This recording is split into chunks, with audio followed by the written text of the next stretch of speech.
So last time we talked about Abraham and Isaac. And Isaac is important. Isaac is the child of the promise. God made that super clear to Abraham over and over again. And that's why it's really interesting that after the incident on Mount Moriah, Genesis doesn't actually have a whole lot to say about Isaac. We learned that Isaac gets married and that he makes some of the same mistakes as his dad, but Genesis is much, much more interested in Isaac's sons. So let's meet them. Here's the story of the family line of Abraham's son, Isaac. Abraham was the father of Isaac. Isaac was 40 years old when he married Rebekah. She was the daughter of Bethuel, the Aramean from Paddan Aram. She was also the sister of Laban, the Aramean. Rebekah couldn't have children, so Isaac prayed to the Lord for her, and the Lord answered his prayer. His wife Rebekah became pregnant. The babies struggled with each other inside her. She said, "Why is this happening to me?" So she went to ask the Lord what she should do. The Lord said to her, "Two nations are in your body. Two tribes that are now inside you will be separated. One nation will be stronger than the other. The older son will serve the younger one." The time came for Rebekah to have her babies. There were twin boys in her body. The first one to come out was red. His whole body was covered with hair, so they named him Esau. Then his brother came out. His hand was holding onto Esau's heel, so he was named Jacob. Isaac was 60 years old when Rebekah had them. The boys grew up. Esau became a skilled hunter. He liked the open country, but Jacob was content to stay at home among the tents. Isaac liked the meat of wild animals, so Esau was his favorite son, but Rebekah's favorite was Jacob. One day Jacob was cooking some stew. Esau came in from the open country. He was very hungry. He said to Jacob, "Quick, I'm very hungry. Let me have some of that red stew." That's why he was also named Edom. Jacob replied, "First sell me the rights that belong to you as the oldest son in the family." "Look, I'm dying of hunger," Esau said. "What good are those rights to me?" But Jacob said, "First promise to sell me your rights." So Esau promised to do it. He sold Jacob all the rights that belonged to him as the oldest son. Then Jacob gave Esau some bread and some lentil stew. Esau ate and drank. Then he got up and left. So Esau didn't value the rights that belonged to him as the oldest son. So the two brothers really didn't get along. Even before they were born, they were wrestling. And that fighting continued. We can see that pretty clearly in the Bible story. But how often is that our stories? How often do we not get along with the ones that are closest to us? How often do we not get along with our family members? How often do we not get along with the people who live around us? Even though this story takes place thousands of years ago, Jacob and Esau actually have a lot in common with us. But more than that, there's an even bigger point. Jacob stole Esau's birthright.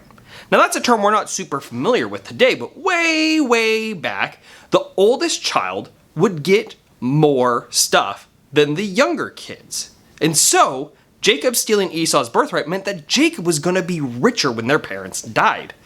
But we're also left to assume that as the oldest child, with the birthright, Esau would get the promise that God had made to the family. The land, the blessing to the whole world.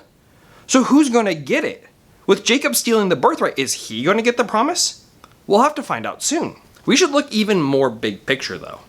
Esau didn't care about some really important stuff. Esau was more concerned about the here and right now than about the future. Jacob, he deceived his brother, and he was not very brotherly to get what he wanted. We also mentioned that Isaac, well, he made a lot of the same mistakes as his dad, and that leaves us asking a question. Is this really the family that God is going to use to save the world? Well, let's find out. Isaac had become old. His eyes were so weak he couldn't see anymore. One day he called for his older son, Esau. He said to him, "My son." "Here I am," he answered. Isaac said, "I'm an old man now, and I don't know when I'll die. Now then, get your weapons, get your bow and arrows. Go out to the open country. Hunt some wild animals for me. Prepare for me the kind of tasty food I like. Bring it to me to eat. Then I'll give you my blessing before I die." Rebekah was listening when Isaac spoke to his son, Esau. Esau left for the open country. He went to hunt for a wild animal and bring it back. Then Rebekah said to her son Jacob, "Look, I heard your father speaking to your brother Esau. He said, 'Bring me a wild animal. Prepare some tasty food for me to eat. Then I'll give you my blessing before I die. The Lord will be my witness.'" Rebekah continued, "My son, listen carefully. Do what I tell you. Go out to the flock. Bring me 2 of the finest young goats. I will prepare tasty food for your father. I'll make it just the way he likes it. I want you to take it to your father to eat. Then he'll give you his blessing before he dies." Jacob said to his mother Rebekah, "My brother Esau's body is covered with hair, but my skin is smooth. What if my father touches me? He would know I was trying to trick him. He would curse me instead of giving me a blessing." His mother said to him, "My son, let the curse be on me. Just do what I say. Go and get the goats for me." So he went and got the goats.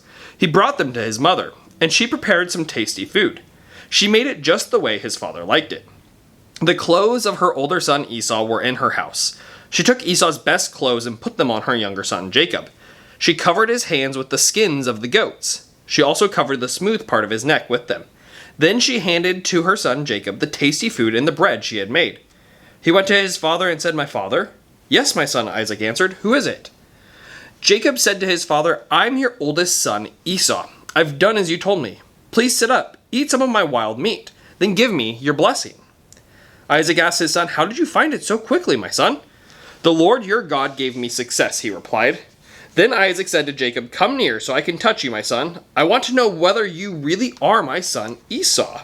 Jacob went close to his father. Isaac touched him and said, "The voice is the voice of Jacob, but the hands are the hands of Esau." Isaac didn't recognize Jacob. Jacob's hands were covered with hair like those of his brother Esau. So Isaac blessed him. "Are you really my son Esau?" he asked. "I am," Jacob replied. Isaac said, "My son, bring me some of your wild meat to eat, then I'll give you my blessing." Jacob brought it to him. So Isaac ate. Jacob also brought some wine, and Isaac drank. Then Jacob's father Isaac said to him, "Come here, my son, kiss me." So Jacob went to him and kissed him. When Isaac smelled the clothes, he gave Jacob his blessing. He said, "It really is the smell of my son. It's like the smell of a field that the Lord has blessed. May God give you dew from heaven. May he give you the richness of the earth. May he give you plenty of grain and fresh wine. May nations serve you. May they bow down to you. Rule over your brothers. May the sons of your mother bow down to you. May those who curse you be cursed, and may those who bless you be blessed." When Isaac finished blessing him, Jacob left his father. Just then his brother Esau came in from hunting. He too prepared some tasty food. He brought it to his father. Then Esau said to him, "My father, please sit up, eat some of my wild meat, then give me your blessing." His father Isaac asked him, "Who are you?" "I'm your son," he answered. "I'm Esau, your oldest son."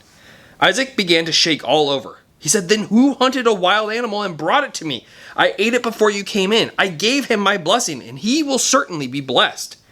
Esau heard his father's words. Then he yelled loudly and bitterly.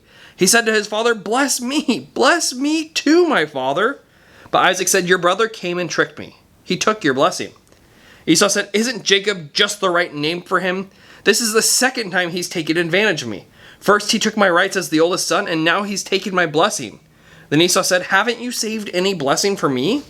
Isaac answered Esau, "I've made him ruler over you. I've made all his relatives serve him, and I've provided him with grain and fresh wine. So what can I possibly do for you, my son?" Esau said to his father, "Do you have only one blessing, my father? Bless me too, my father." Then Esau wept loudly. His father Isaac answered him, "You will live far away from the fruit of the earth. You will live far away from the dew of heaven above. You will live by using the sword, and you will serve your brother. But you will grow restless. Then you will throw off the heavy load he has caused you to carry." Esau was angry with Jacob. He was angry because of the blessing his father had given to Jacob. He said to himself, "The days of sorrow over my father's death are near. Then I'll kill my brother Jacob."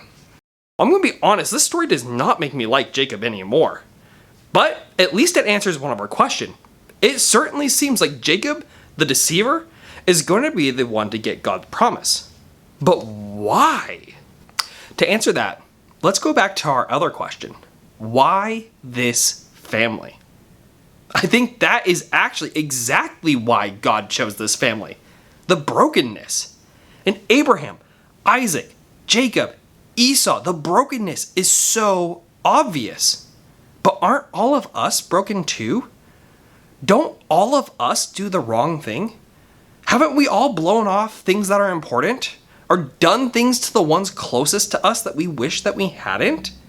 We're a whole lot more like this family than we might realize.